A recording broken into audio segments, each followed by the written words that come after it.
मांगलिक दोष, काल सर्प दोष, शनि की साढ़े सती, शनि की ढैया, क्या यही है ज्योतिष की कहानी? सपने तो संजोए थे मन चाहे जीवन साथी के, लेकिन क्या ग्रह इजाजत देंगे? मंगल दोष को राहु ग्रह और शनि ग्रह किसी कीमत पर काट नहीं सकते हैं। क्या होते हैं उपाय और क्या ये परमात्मा के लिखे विधान को बदल सकते हैं? उपाय यदि दिल से किए जाएं तो परमेश्वर के हृदय में भी परिवर्तन कर सकते हैं। मुकद्दर साथ दे तो मेहनत रंग लाती है। ज्योतिषाचार्य रमित मलिक जी द्वारा आपकी जन्म तिथि, जन्म समय और जन्म स्थान पर आधारित कुंडली पर बहुत ध्यान लगाकर की गई रिसर्च से एक ऐसी दिव्य भविष्यदर्शी कुंडली फल तैयार की जाती है जिसका नाम है जीवन सार अमृत कुंडली फल। उपाय बेहद आसान, करें जीवन का कल्याण। जय माता दी। ओम सर्व बाधा प्रसन्न मनम त्रैलोक्यस्य खिलेश्वरी एवमेव तव्य कार्य मश्मे द्वेरी विनाशनम। हे मेरी माता रानी, सबके लिए ये जो 2014 का नया वर्ष शुरू हुआ है वो सबकी पूर्ण तौर पर हर तमन्नाओं को पूर्ण करने वाला वर्ष साबित हो, ऐसी मेरी आकांक्षा आपके चरणों में। हे माँ भगवती, मेरे सब प्यारे दर्शकों की सब आकांक्षाओं को पूर्ण करना और उन आकांक्षाओं को पूर्ण करते हुए केवल और केवल मेरी आपसे यही फरियाद है कि अगर कोई त्रुटि हमसे हो तो हमें बच्चे मानकर, हमें अपने कुपूत जानकर, हमें सब हमारे कुकृत्यों के लिए माफी देना। आप सबके लिए ये नया वर्ष शुभकामनाओं से भरिपूर्ण मैं इस कार्यक्रम के माध्यम से आपको पूर्ण तौर पर उल्लासजनक इन बातों के साथ कार्यक्रम का आरंभ कर रहा हूं। आज नेहा जी हमारे साथ हैं, लेकिन नेहा जी को कार्यक्रम शुरुआत करने की बजाय मैंने कार्यक्रम के आरंभ इसलिए किया कि मंत्र के द्वारा इस कार्यक्रम का आरंभ किया जाए। आप लोगों का सहयोग इसी प्रकार से मिलता रहे और यही अपेक्षा है मेरी इस नए साल में भी आप सब लोगों से। बिल्कुल, और ये सौभाग्य है हम सभी का कि आपने मंत्रों के साथ इस कार्यक्रम की शुरुआत की है। और इसके साथ ही साथ सबसे पहले तमाम दर्शकों की तरफ से और मेरी तरफ से भी आपको नया साल आपको बहुत बहुत मुबारक, सबको बहुत बहुत मुबारक, आप खुश रहें हमेशा। चलिए दर्शकों, तो इस कार्यक्रम की हम शुरुआत करेंगे, नया साल का आगाज करेंगे 2014 में। आज हम लोग दस्तक दे चुके हैं और आज से शुरू होगा नया साल। जी हाँ, नई उम्मीदों के साथ, नए जोश के साथ। और इस साल में हम सब लोग माँ भगवती से सिर्फ और सिर्फ यही प्रार्थना करें कि आज से ही हमारे तमाम कष्ट, तमाम परेशानी, तमाम समस्याएं हमारी दूर होनी शुरू हो जाए। आपकी कोई समस्या है तो ये कार्यक्रम आचार्य जी देंगे आप लोगों को मार्गदर्शन। तो देर मत कीजिएगा, कोई भी आप लोगों को जानकारी चाहिए, कोई भी मार्गदर्शन आपको चाहिए, हमें फोन करें। नंबर्स हैं आपकी टीवी स्क्रीन पर। शुरुआत करेंगे आचार्य जी इस कार्यक्रम की। और हमारे साथ यहाँ पर कॉलर जुड़ चुके हैं, कपिल जी मेरठ से। जय माता दी कपिल जी। जय माता दी। बताइए डेट ऑफ बर्थ जी। 10 दिसंबर सन 1985। 10/12/85। हाँ जी, 1985। टाइम सुबह के 3:55। जन्म का स्थान? जन्म स्थान मेरठ, उत्तर प्रदेश। सवाल बताएं अपना। जी, मेरा गुरुजी से ये सवाल है कि तो मेरी कुंडली में मांगलिक दोष बताया है आंशिक जी, तो मैं ये जानना चाह रहा था कि मेरी जो शादी वो किसी भी साधारण कुंडली वाली लड़की से हो सकती है या में कोई मतलब रुकावट है? कपिल जी जय माता दी। जय माता दी गुरुजी। नए वर्ष की बहुत बहुत शुभकामनाएं आपको। गुरुजी आपको भी बहुत बहुत शुभकामनाएं। और मांगलिक दोष का आपने जो आज सबसे पहला प्रश्न किया है, आपके मांगलिक दोष का जो परिणाम आपकी जन्म पत्रिका के अंदर है, सब दर्शकों को आपके माध्यम से ये बता दूं कि जन्म पत्रिका के अंदर मांगलिक की एक परसेंटेज कैलकुलेशन के आधार पर सेट होती है। आपकी जन्म पत्रिका के अंदर कितने प्रतिशत मांगलिक दोष है वो मैं आपको बता देता हूं। आपकी पत्रिका की जन्म कुंडली के प्रभाव में 40%, चंद्र कुंडली के मुताबिक 30%, शुक्र कुंडली के आधार पर 20% और नवांश कुंडली के आधार पर 0%, मतलब 100 में से 90% आपकी जन्म पत्रिका के अंदर मांगलिक दोष पूर्ण तौर पर विद्यमान है।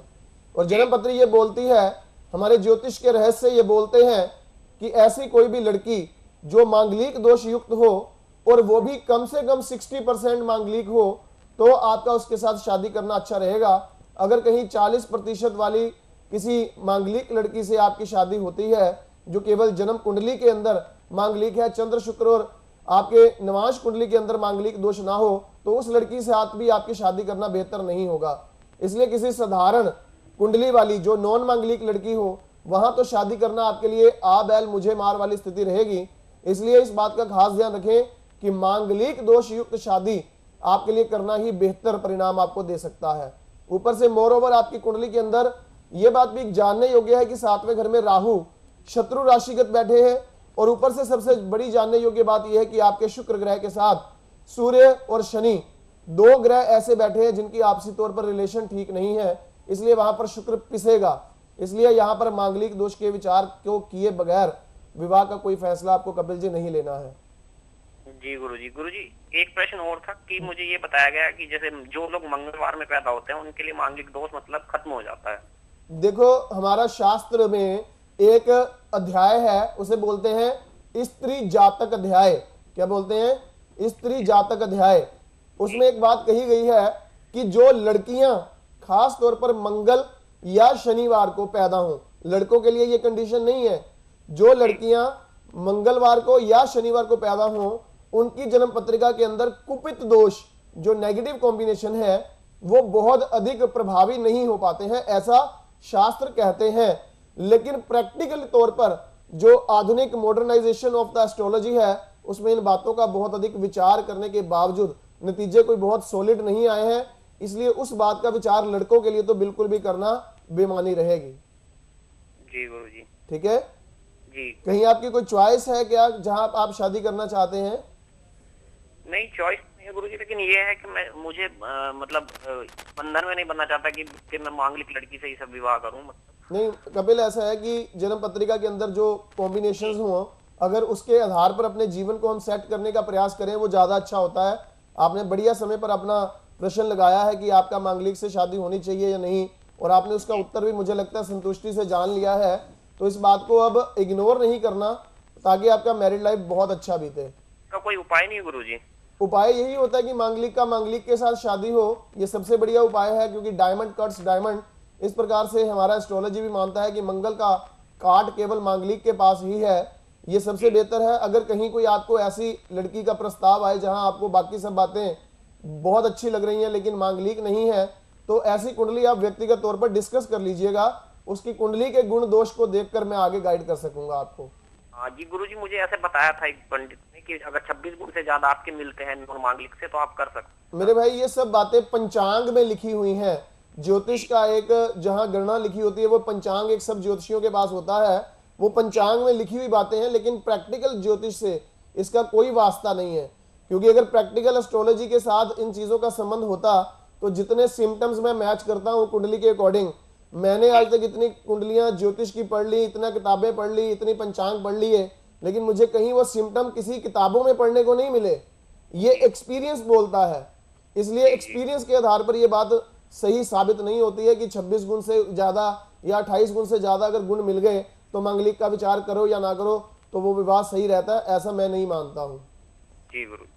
ठीक है, धन्यवाद गुरु। जय माता दी। उन लोगों के बारे में जिक्र करेंगे जो कि अपने जीवन में मूर्तियां स्थापित करवाना चाहते हैं, लेकिन क्या इसमें भी हमें कुंडली के ग्रहों पर देखना होगा कि ग्रह क्या कह रहे हैं? मैं आपके प्रश्न को थोड़ा और विस्तार कर देता हूं, क्योंकि बहुत सारे लोग आते हैं कि गुरुजी हमने कभी मन में धारण किया था कि हम मूर्तियां स्थापित करवाएंगे, इस फला देवता की हमारी श्रद्धा है, हम उसकी मूर्ति स्थापित करवाएं या ना करवाएं।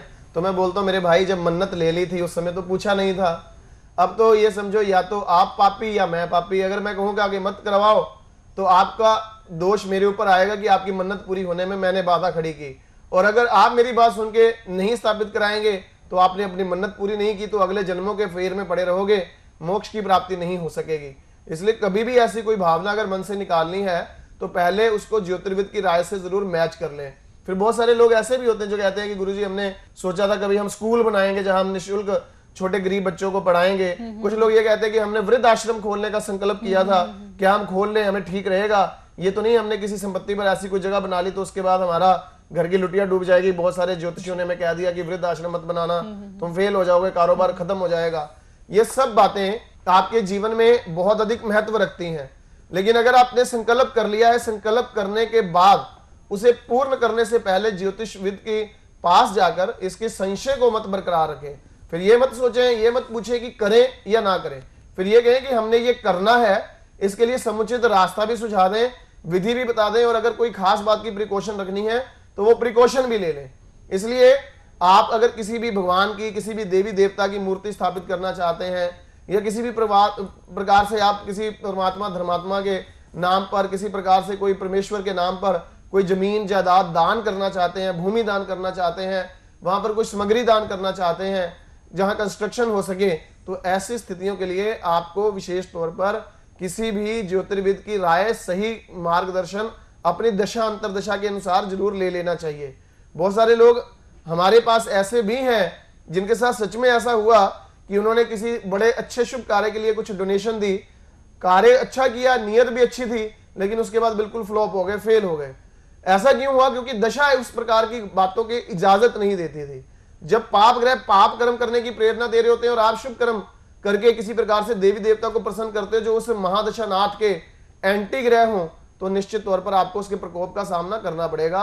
इसलिए थोड़ा सा इस मामलों के प्रति गंभीरता से पूछने के बाद ही कोई भी कदम उठाना आपके लिए ज्यादा श्रेष्ठ और हितकारी रहेगा। चलिए, ये तो बात हुई कि लोग मन्नत बोल देते हैं, फिर बाद में उन्हें राय लेनी चाहिए, बात सही है। कुछ लोगों को देखा है कि वो पानी पीने के लिए स्थल बनवा देते हैं, दान दक्षिणा वगैरह जो हम कहते हैं, वो करना क्या हम अपनी कुंडली से देखें कि ये हम करवाएं? देखिए, लाल किताब वाले ज्योतिष जरूर मना करते हैं कि प्याऊ मत लगवाओ, किसी को पीने के पानी की सेवा मत दो। अगर छबील लगती है कोई, तो उसमें कभी भी आप कोई पानी के लिए, कोई या बर्फ के लिए कभी पैसा मत दान करो, दूध का दान मत करो। ये सब चीजें वो कहते जरूर हैं, लेकिन किसी भी नेक कार्य को करना चाहते हैं आप, तो अपने परिवार के किसी अन्य सदस्य को प्रमुख प्रतिभागी बनाकर वो काम कर दीजिए। क्योंकि मन्नत मांगने से पहले, और आपने अगर कोई संकल्प करना है तो उससे पहले ज्योतिषविद से पूछ ले, वो ज्यादा अच्छा है। संकल्प ले लिया, फिर मैंने वही कहा कि या तो ज्योतिर्विद पापी या आप पापी। इसका मतलब पाप तो किसी को लगेगा अगर वो आपको आपके अच्छे कार्य से रोकेगा। राय ले, उसका समुचित वे ढूंढें कि किसके माध्यम से, किस पारिवारिक सदस्य के माध्यम से वो कार्य कर लेना बेहतर रहेगा। चलिए, तो मेरे भी प्रश्न का जवाब दे दिया है, और कहीं ना कहीं आप लोगों के जहन में जो सवाल उठ रहा होगा, इन तमाम चीजों से लेकर इस सवाल का जवाब भी आचार्य जी ने आपको दे दिया है। और भी प्रश्नों के उत्तर आप जानना चाहते हैं, अपनी कुंडली का विश्लेषण करवाना चाहते हैं, अपने बारे में उपाय जानना चाहते हैं, इसके लिए लेना होगा आपको अपॉइंटमेंट लीजिएगा टेलीफोनिक या फिर पर्सनली कॉल करें, नंबर हैं आपके सामने।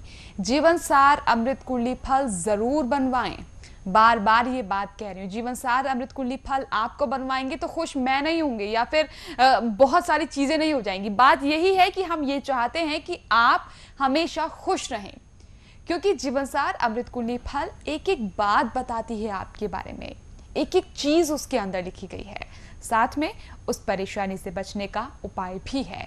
उन उपायों को जैसे ही आप करेंगे, आपको जीवन खुशियां मिलनी शुरू हो जाएंगी। फौरन से आप जीवनसार अमृत कुंडली फल बनवाएं, अपनी डिटेल्स हमें भेजें, नंबर है आपके सामने। और इसके साथ ही साथ यहाँ पर वक्त हो चला एक छोटे से ब्रेक का, लेकिन ब्रेक के उस पार आचार्य जी बहुत सारी बातें हमें बताएंगे और आप लोगों की समस्याओं का समाधान भी करेंगे। चल लौटते हैं। ये जीवन सार पुस्तक, ये पुस्तक नहीं, ये मेरा साथी है। इसने मुझे आने वाली सभी कठिनाइयों को पहले से ही सूचित कर दिया। मुझे लगता है कि माता रानी का आशीर्वाद उनके सिर पे है, जिसके छोटे छोटे उपायों की वजह से आज मैं अपने पैरों पर खड़ा हो सका हूँ। छोटे छोटे उपायों से मेरी जिंदगी में खुशियां हैं। और अमित मलिक जी की भी हम पर बहुत कृपा है। छोटे छोटे उपाय कीते ते आज ਅਸੀਂ बहुत खुश हाँ। मेरे ब्रदर ने एक मकान एक ऑर्गेनाइजर से लिया, लेकिन उस इंसान ने हमें दिखाया कुछ और देने के टाइम कुछ और बोला। हमने कहा नहीं, हमें ऐसा नहीं चाहिए, या तो हमें मकान सेम वैसा दो जैसे आपने पहले दिखाया था, या हमारे पैसे वापस कर। जो मना करता था मैं पैसे नहीं दूंगा, वापस कर दी। हमारा भी यही सपना था कि हमारा एक घर हो और पैसा हो, बड़ी गाड़ी हो, और हमें ये सब कुछ सुख दिए ये जीवन सार अमृत पुस्तक ने। डॉक्टर साहब की इस पुस्तक से हमने अपने परिवार में सारी खुशी पाई है। हम बहुत शुक्रगुजार हैं कि उन्होंने ये पुस्तक हमारे लिए बनाई। ये कुछ वो लोग हैं जिन्होंने आचार्य अमित मलिक जी के मार्गदर्शन में अपनी बदरंग जिंदगी में खुशहाली के रंग भरे हैं। तो अगर आप भी इन्हीं लोगों की तरह अपना भाग्य संवारना चाहते हैं और जीवन सार अमृत कुंडली फल के माध्यम से मां वैष्णो देवी की कृपा प्राप्त करना चाहते हैं, तो फिर देर किस बात की, आज ही आचार्य अमित मलिक जी से मिलकर अपनी जन्म कुंडली के आधार पर जीवन में आ रही सभी समस्याओं का समाधान प्राप्त करें। अपनी ही जन्मतिथि तिथि और जन्म समय पर आधारित जीवन सार अमृत कुंडली फल आज ही मंगवाएं और बने माँ वैष्णो देवी की अपरंपार कृपा का हिस्सा। उपाय बेहद आसान, करें जीवन का कल्याण। संपर्क सूत्र 0161505545 016150800090। आप सभी दर्शकों के लिए सुनहरा मौका है कि यदि आप गुरुजी से स्वयं घर बैठे टेलीफोनिक अपॉइंटमेंट लेना चाहते हैं तो यह सुविधा उपलब्ध है। फोन अपॉइंटमेंट के लिए व अधिक जानकारी हेतु संपर्क करें। ज्योतिष गुरु रमित मलिक जी द्वारा रहस्यमयी ग्रह राहु पर की गई बहुमूल्य रिसर्च के द्वारा उसके बुरे असर को अच्छी तरह से जानकर बुरे फलों से बचने के सबसे असरदार उपाय को गुरुजी ने त्रिशक्ति कवच का नाम दिया। उस कवच में अलग अलग धातुओं में 3 विशेष भाग्यवर्धक एवं समस्या नाशक रत्नों को जड़कर संबंधित ग्रहों के मंत्रोच्चारण द्वारा इस कवच को अभिमंत्रित करके विशेष ऊर्जा का प्रवेश करवाया जाता है। यदि आप हमारे संस्थान से लैब टेस्टेड नेचुरल या कल्चर्ड रत्नों युक्त त्रिशक्ति कवच को मंगवाना चाहते हैं तो संपर्क कर सकते हैं।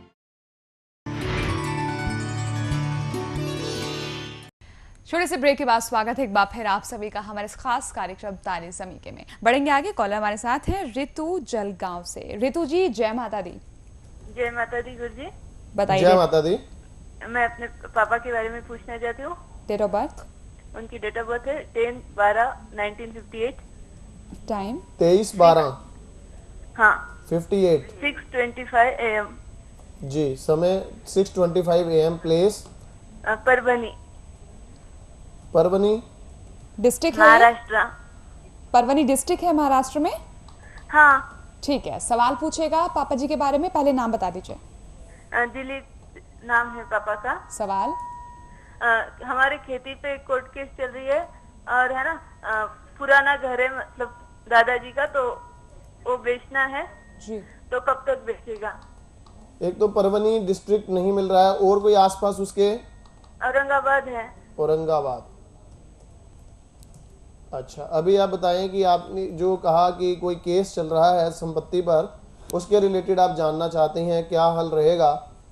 हाँ। अच्छा एक बात ऋतु जी बताइएगा, आपके पापा की जो पत्रिका मेरे सामने वृश्चिक लगन और वृष राशि की आई है, कभी किसी को पहले कुंडली दिखाई क्या? जी मतलब आपको एक बार दिखाया था बस, बाकी नहीं। कितनी देर पहले? मतलब निःशुल्क में हमने एक बार पूछा था। हाँ जी एक ही बार निःशुल्क में पूछा था। निःशुल्क में पूछा था आपने, फिर तो आपकी मेरे ख्याल 2 मिनट के करीब बात हुई होगी, इससे ज्यादा समय नहीं रहता है उसमें। नहीं मतलब वो ऑफिस मतलब वो ये रहता है ना 12 से 1 बजे सब पूछा। हाँ लगभग 2 मिनट के करीब से ज्यादा बात तो नहीं हुई होगी मेरे साथ। हाँ वो। अच्छा एक बात आप मुझे बताइएगा ऋतु, आपके पापा की जन्म पत्रिका के मुताबिक मेरे से पहले किसी के पास भी गए थे ज्योतिषविद के पास? नहीं मुझे तो पता नहीं, वैसे पर मेरे सामने नहीं हुई। पापा ने कभी कोई उपाय किया आपके सामने? हाँ मतलब आप निःशुल्क में हमने जो पूछा था ना उसी वही किया था। अच्छा आपके पापा के बारे में जो पत्रिका के संकेत हैं, आपने बात खुद मेरे साथ आप ही ने की थी बात? क्या आपने बात की थी मेरे साथ निःशुल्क में? आपसे नहीं, वो दीदी ने क्या बता दिया, उन्होंने बताया था वैसे। अच्छा मैंने कुछ बातें पूछी थी, वो पूछी हुई बातों को मैं यहाँ पर एक बार फिर पूछना चाहता हूँ, क्योंकि मुझे ध्यान में नहीं है आपकी मेरी कब बात हुई। ये बात बताइएगा कि घर में कभी ऐसा वक्त आया कि घर का गोल्ड चोरी हुआ हो, बिका हो या गुम हो गया हो? हाँ बिका था पहले। बिका था कितनी देर पहले? 15 साल पहले। 15 साल पहले। और पापा के साथ जो ये कचहरी और मुकदमा चल रहा है वो लगभग कितने समय से चल रहा है? अभी 1 साल हो गया। 1 साल हो गया। दूसरी बात एक और जानने का है मुझे, आपके जीवन में कभी ऐसी कोई स्थिति आई क्या कि अपने नजदीकी रिश्तेदारी में कोई ऐसा सदस्य जिसकी मैरिड लाइफ ठीक नहीं है या पुत्र संतान का सुख नहीं है? हाँ हुआ है। कौन है ऐसा? दोनों बातें हैं। शनि की दशा है इनके ऊपर और शनि की ही अंतर्दशा है। अब इस दशा में क्या ऐसा करें जिससे स्थितियों में सुधार हो? क्या करना है सबसे पहले जान लीजिए। अपने पापा को बोलिए कि अपने घर में 4 साबुत हल्दी की गठियां किसी भी सफेद कपड़े में बांधकर घर में किसी ऐसी जगह जहां आटे का ड्रम या आटा रखा होता है किसी गुत्थी वगैरह में, उसके अंदर डाल के रखिए। एक तो ये उपाय करना जरूरी होगा, गुरुवार वाले दिन ये उपाय करना है। दूसरी बात ये कि जो मैंने सिम्टम पूछे, सोना चोरी हुआ, आपने कहा हाँ। मैंने पूछा मैरिड लाइफ किसी की खराब, आपने पूछा हाँ। पुत्र संतान का सुख किसी को नहीं मिला, आपने कहा हाँ। ये संकेत ऐसे हैं जिसमें झलकता है कि राहु आपके लाभ स्थान में बैठ के पापा की कुंडली के लिए डिस्टर्बेंस का फैक्टर बन रहा है। उसके लिए क्या करना होगा, सबसे जरूरी होगा कि मंगल का कवच इन्हें लाल धागे में गले में धारण करना है, गोल्ड या गोल्ड प्लेटेड। और तीसरी बात, अगर आप खास तौर पर, क्योंकि आपके साथ बात हुई, आपकी सिस्टर के साथ बात हुई, कहानी दोनों ही बातों में पूरी तरह से हो ही नहीं पाई, जुड़ ही नहीं पाई। आप अपनी जीवन सार बनवाइए जिससे आपके पापा की कुंडली के फैक्ट्स को उनके साथ मैच करके और अच्छे से कुछ उपायों को बताया जा सके। और ये पापा को तीसरा उपाय ये बताइएगा कि जिस जमीन से रिलेटेड विवाद चल रहा है उस जमीन की थोड़ी मिट्टी जो है मुट्ठी भर घर में ले आए और उसके अंदर थोड़ी चीनी मिला के रख लें घर में किसी भी साफ सुथरी जगह पर। ये 3 उपाय कर लें, स्थितियों में सुधार होगा और काफी हद तक जो वाद विवाद की स्थिति है उससे निपटारा आपके फेवर में हो जाएगा। जय माता दी। चलिए, उपाय आपको बता दिए हैं रितु जी, टीवी के माध्यम से आपने उपाय सुन भी लिए होंगे। पापा को बोलिएगा जल्द से जल्द उपाय कराएं और अपनी जीवन सार अमृत कुंडली फल आप जरूर बनवाएं। आगे हमारे साथ हैं प्रियांजलि दिल्ली से। प्रियांजलि, जय माता दी। जय माता दी मैम। बताएं डेट ऑफ बर्थ। मैम मुझे अपनी दीदी के बारे में पूछना है। एक्चुअली मैंने सर से पहले भी पूछा था तो उनकी शादी तय हो गई है। एंड अब मुझे ना डेट ऑफ बर्थ बता दीजिए। के बारे में थोड़ा सा पूछ। डेट ऑफ बर्थ बताएं अपनी दीदी की। मैम 22 अगस्त हाँ 1983। टाइम रात के 12:05। मतलब ये 21 की रात थी? नहीं सर, हाँ सर 21 की रात। जन्म का स्थान? शाहजहांपुर। क्या बताया? शाहजहांपुर। शाहजहांपुर। दीदी का नाम बताइए। सवाल है आपका उनकी जॉब को लेके। हाँ जी, अंजू नाम है उनका। ठीक है। प्रियांजलि, जय माता दी। जय माता दी सर। कितनी देर पहले बात हुई थी आपकी मेरी और इनकी शादी से रिलेटेड, जो बात आपने पूछी थी? सर लगभग 4 महीने पहले। अच्छा, और क्या उपाय बताया था आपको? सर आपने उपाय बताए थे जो मैंने दीदी को बताए और उन्होंने किए। मुश्किल उपाय थे, आसान उपाय थे? सर बहुत आसान। बता दो फिर एक उपाय आसान सा, हमारे सब दर्शक सुनना चाहते हैं। सर आपने बताया था कि वो जो अपने सगे लोगों की शादी में उन्होंने जो कपड़े पहने हैं उनको बंद करके रखा है तो उनको बाहर निकाल दो। एंड जो लोगों का मतलब अपने जो सगे लोग हैं ना उनका जूठा मत खाओ। अब ये बात समझ आ गई। अच्छा, अब ये बताओ कि हमें कब लड्डू भेज रही हैं आप मिठाई के? सर बिल्कुल, आपको इनविटेशन भी आएगा। अरे वाह, बहुत बहुत धन्यवाद आपका। और नया वर्ष भी बहुत सुंदर परिस्थितियां लेकर आए, ऐसी मेरी शुभकामनाएं हैं आपके लिए आज के दिन में। और राहु में चंद्रमा, इनकी जॉब नहीं चल रही है मतलब। अच्छा, जॉब। अभी ये बताओ कि इन्होंने जो शादी इनकी फिक्सअप हुई है वो उसी शहर में हुई है जहां आप रहते हैं या किसी दूसरे शहर में जाने के लिए है? सर गोरखपुर से हुई है, शाहजहांपुर में रहती। कितनी दूर पड़ता है? सर काफी दूर है। तो इसका मतलब अब स्थान परिवर्तन के साथ जॉब होगा ना। शादी कब की फिक्स की है इनकी? सर जॉब ना दिल्ली में ही होगी उनकी, क्योंकि उनके हस्बैंड दिल्ली में ही अच्छा ठीक है, दिल्ली में ही रहेंगे ये लोग जी। अच्छा चलो, फिर तो मैं उपाय बहुत अच्छा बता देता हूँ, लेकिन आपके तरफ से लड्डू आने नहीं भूलने चाहिए। उपाय मैं बता रहा हूँ आपको जी। बिल्कुल। अपनी सिस्टर को बोलना, एक छोटा सा उपाय दे रहा हूँ। क्या करना है, आपने कभी किसी नदी या किसी नहर के किनारे छोटी छोटी जो घास उग जाती है जिसको हम कह देते हैं कि ये तो बेकार घास है, किसी काम नहीं आती, वो घास का एक तिनका तोड़ के ले आना, या अपने पापा को बोलना वो ले आए, या परिवार का कोई सदस्य तोड़ के ले आए। समझ गए? अब वो नदी और वो नहर के किनारे जिस घास को हम बेकार समझते हैं वो ही आपके जो सिस्टर के लिए उनकी नौकरी दिलवाने का माध्यम बनने वाली है। ये चमत्कार है ज्योतिष का। आप बोलना उनको, अपनी सिस्टर को, कि उसके द्वारा उसे फोल्ड करके मतलब एक रिंग टाइप बना लेंगे, और वो रिंग जो है वो हर रोज सुबह नहाने के बाद अपने मिडिल फिंगर में उसे पहन लिया करें। समझ गए मेरी बात?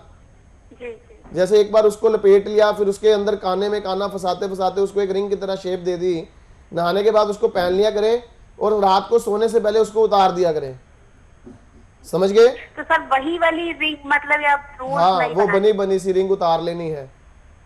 अगले दिन सुबह फिर ऐसे ही करना है, फिर उतार देनी है। इस तरह से 11 दिन करना है। और 12वें दिन क्या करें, आपके जो सिस्टर है वो पापा के साथ जाएं और जहां से इसको तोड़ा था वहां पर जाकर साथ में थोड़ी सी मिठाई जो है 3-4 पीस जो है, कोई भी रंग की मिठाई, कोई भी मिठाई जो आपकी दीदी को पसंद हो, वो वहां पर जाके अर्पित करानी है। और फिर आप कमाल देखिए जी। सर वो ना यहीं पर रहती हैं और पापा यहाँ पर रहते नहीं है। तो कौन रहता है आपके साथ जो ये जाकर लेकर आ सकता है घास? सर उनके भैया रहते हैं। हाँ वो ले आए, कोई दिक्कत नहीं है बेटा, कोई भी जाकर ले आए, कोई प्रॉब्लम नहीं है। ठीक है, ये कर लें। लेकिन इसमें ये बात ध्यान रखना कि 11 दिन का लगातार का नियम और 12वें दिन इसको जाकर अर्पित करने का नियम टूटना नहीं चाहिए। पूरी तरह से जब सिर धोले शुद्ध हो उन समय में ये 11 दिन का 12 दिन का लगातार का उपाय करना है। ठीक है, ये उपाय करें, मेरी शुभकामनाएं। और फिर 2 मिठाई के अलग अलग डिब्बे भेजना, क्योंकि एक नौकरी का और एक शादी का, तो निश्चित तौर पर कार्य तो सिरे चढ़ने ही वाला है। प्रियांजलि जी सर, खुश रहें आप। जय माता दी। चलिए, डब्बे तो आपको भेजने पड़ेंगे क्योंकि जब आचार्य जी ने पहले उपाय बताया तो शादी फिक्स हो गई, और दूसरा उपाय बताया जैसे ही इसे करेंगे नौकरी से संबंधित जो भी परेशानी है वो दूर हो जाएगी। अपनी बहन को बोलिएगा जल्द से जल्द उपाय करें। और अगर आप भी ऐसे छोटे छोटे से उपाय जानना चाहते हैं, इसके लिए आपको लेना होगा टेलीफोनिक अपॉइंटमेंट या फिर पर्सनल अपॉइंटमेंट। कॉल करें अपॉइंटमेंट लेने के लिए, नंबर है सारे आपकी टीवी स्क्रीन पर। आगे बढ़ेंगे आचार्य जी, और मूर्ति स्थापना को लेकर जो हम बात कर रहे थे, किस देवता की, किस भगवान की हम मूर्ति स्थापित करें, क्या ये कुंडली से जाने और कब स्थापित करें? देखिए, अगर तो मूर्ति स्थापित करने का कोई वचन आपने पहले से परमात्मा को दे रखा है तो उसके लिए आपको फिर उस परमेश्वर के प्रतिरूप को चेंज नहीं करना है। ये नहीं कि आपने सोचा था कि मैं माँ दुर्गा की मूर्ति स्थापित कराऊंगा या कराऊंगी और बाद में आपने स्थापित करवा दी है बजरंगबली की मूर्ति या आपने काली माता की मूर्ति स्थापित करा दी। हालांकि भगवान एक है, लेकिन जब प्रतिरूप अलग अलग बनाकर उनकी अलग अलग पूजन का विधान है तो उसके पीछे यही एक बात विशेष तौर पर कार्य भी करेगी कि आपको जिस परमात्मा के स्वरूप के प्रति आपने निष्ठा दिखाई थी और उसकी मूर्ति स्थापना की बात की थी, वही मूर्ति स्थापित करानी है। अब कब करना है ये कार्य, ये जान लीजिए। आपकी दशा अंतरदशा भाग्य भाव के साथ कोरिलेटेड हो तो बहुत ही बढ़िया।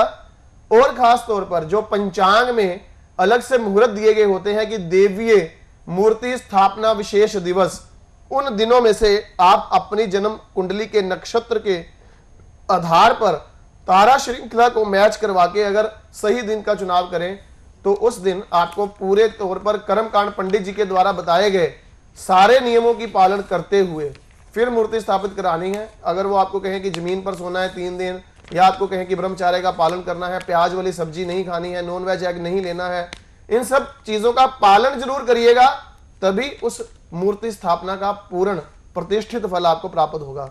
अगर किसी तरह से उसमें कुछ ना कुछ आपने हेरफेर करने का प्रयास किया या कहीं किसी तरह से कोई भूलवश ऐसी स्थिति हो गई तो फिर उस मूर्ति स्थापित कराने का पूरा श्रेय आपको नहीं मिल पाएगा। इस बात का खास ध्यान रखकर चलिएगा।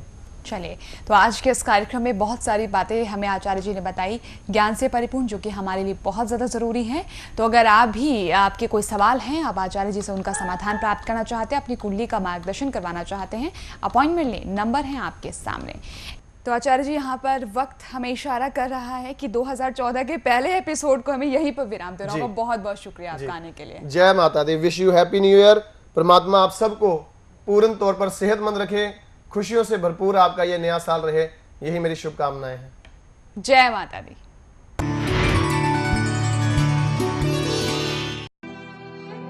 दर्शकों, आचार्य रमित मलिक जी आप सभी के कल्याण हेतु प्रतिदिन 1 घंटे का निशुल्क परामर्श देने के लिए वक्त निकालते हैं, ताकि जो आर्थिक रूप से कमजोर लोग हैं वो इस सुविधा का लाभ उठाकर ज्योतिष के माध्यम से अपना भाग्य बदल सकें।